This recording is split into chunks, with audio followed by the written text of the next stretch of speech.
Hello students of class 6. Into the previous video we have completed the decline of the Gupta's empire. Okay. We have studied about the Chandragupta II, who is also known as Vikramaditya.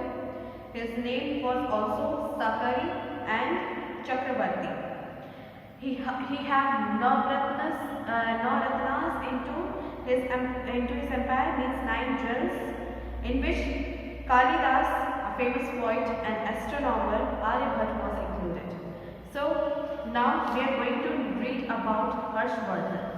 Harshvardhan had came after the decline of the Gupta's empire. Now we are going to get to know about the Harshvardhan. While we learn a lot about the Gupta's empire from the Prashastis, but there are some kings whose biography given us a lot of information. Prashastis means there is an informative book which is written by the court poet at that time, which is known as Prashastis.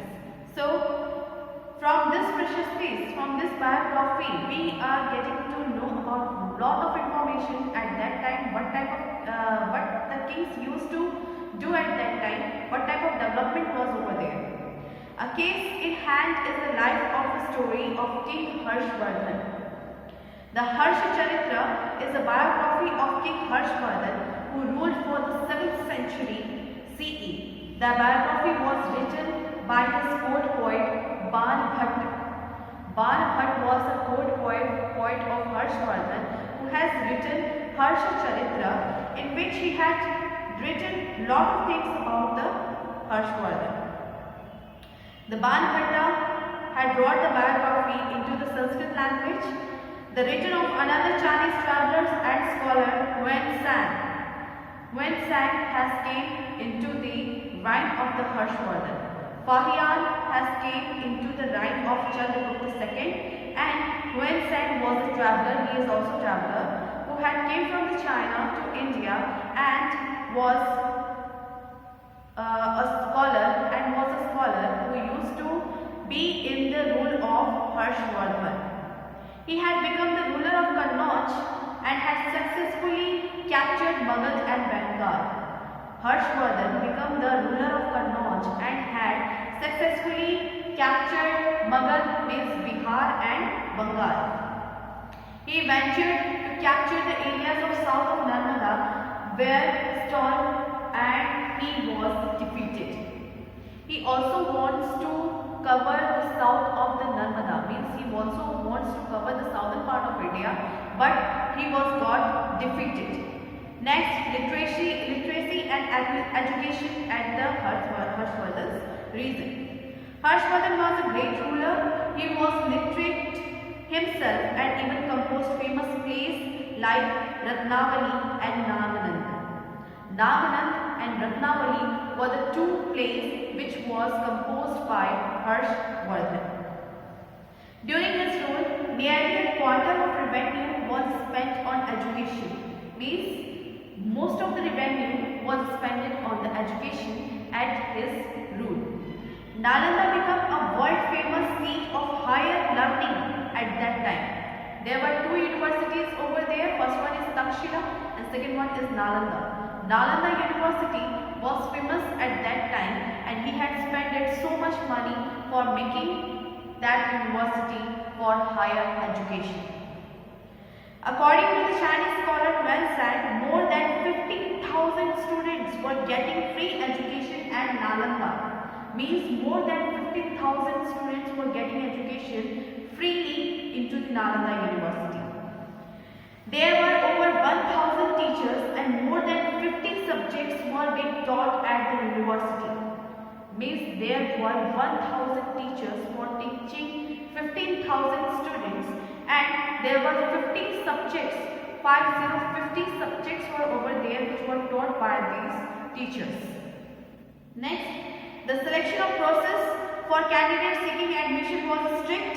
Just about 10 to 20% of the candidates applying for the admission could secure a seat into the Nalanda University. Means admission time,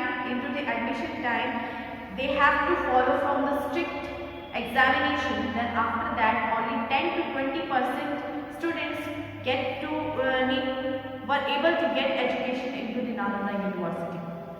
The revenue from 100 villages were earmarked for this institution. Besides this, there were other centers of learning at Vikramshila and Kashi. Besides with Nalanda, there were two other centers of learning at Vikramshila and Kashi. Students used to go over there and get the higher education from these places. Means we can say that our India became the educational hub into the world, and most of the students from all over the world come to India to get the education at that time. Next, charity. King Harshvardhan had a very kind heart. He used to hold a puja at Payag every 5th year and gave away lot of wealth to the needy. The writings of Yuan Sang state that in 643 CE, at one such prayer meeting, he even gave away his personal jewels and clothes to the people, to the needy. He later borrowed some from his sister to cover himself up. He also begged on the street after giving away all his wealth. Such was a magnanimity of the welfare of the citizen of the kingdom. Means he had given all of things to the needy, and even that one time, according to Fahian had written that one time he had given all the things which he had wear. He has given his cloth along with the jewelries to the needy and asked to the sister to bring the new cloth to wear it. Then he had wear that, and sometimes he also begged on the street, and after giving all the things he also sit on the street and begged all his after giving all his wealth. He used to sit on the street and beg for it. Next, the rulers of the southern region. That type of kind nature Harshvardhan had at that time. The rulers of the southern region. Now we are getting to know about the rulers of the southern region. The Prashastis found into the southern region tell about the Pallavas, the Chalukyas, who were the famous dynasties of the southern region of India during this period. When Harshvardhan is ruling into the northern India, then Pallavas and Chalukyas were ruling into the southern India. The Pallavas ruled their kingdom for their capital city of Kanchipuram. Their king spread around to Kaveri Delta. The Pallavas were ruling up to the city. The capital city was Kanchipuram, and their kingdom were spread into the southern India. Means up to the Kaveri Delta, means into the up to the Andhra Pradesh. Next, the Chalukya had their capital at Aihole, which lies in the modern day of northern Karnataka. The Chalukyas were ruling into the Karnataka. The temples and inscriptions of stones reveals that there was general prosperity on that time. Means the empire which was ruled by the Chalukyas, they were totally prosperous at that time. Next, the Chalukya and the Pallavas frequently attacked each other as there was prosperity on both sides.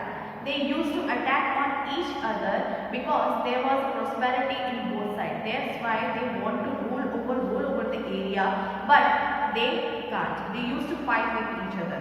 Chalukyas on the Pallavas and Pallavas on the Chalukyas. Next, the administration was sound and well coordinated. The famous king of Chalukya was Pulkeshin II. It was Pulkeshin II who thwarted the attempt of the Harshvardhan and captured areas to the south of the Narmada river.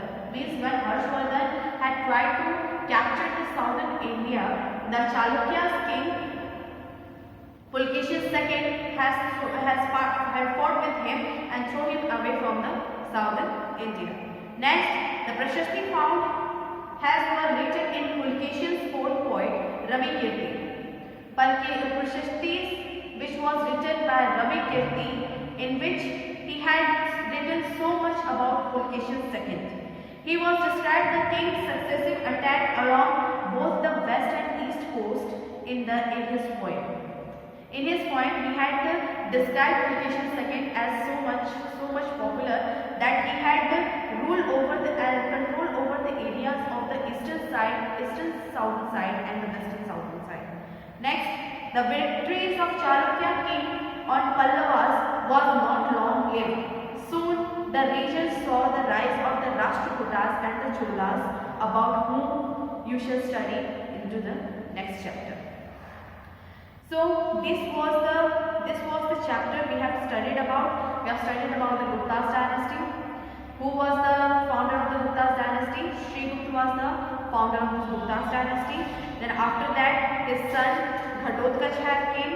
Then after that, Chandragupta first has came. Samudragupta was the ruler at that time, and Chandragupta II was the ruler at that time. Samudragupta was known as Maharaja Dhiraj, and Chandragupta II was known as Vikramaditya into our previous time. So many types of developments was over there. I have already told you. And then after the decline of the Gupta's empire, Harshvardhan have came. So this was the chapter of chapter number 11. We have completed this. I will provide you the PDF file. Write it into your copy.